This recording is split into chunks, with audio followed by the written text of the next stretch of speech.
Pinupuri ka namin, O Diyos, Ama, Anak, at Espiritu Santo.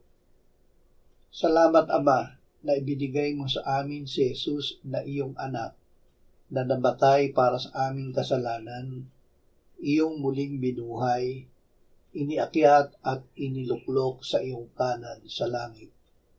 Salamat na ibinigay mo sa amin ang iyong banal na Espiritu, at sa pamamagitan niya ay ibinuhos mo ang iyong pag-ibig sa aming puso. Ama, ikaw ay higit na dakila sa aming puso. Alam mo ang lahat ng bagay. Lumalapit kami sa iyong liwanag, at kung ipakita mo sa amin ang anumang kasalanan, ito ay agad naming ihingi ng patawad sa iyo at ipalinis sa dugo ni Jesus.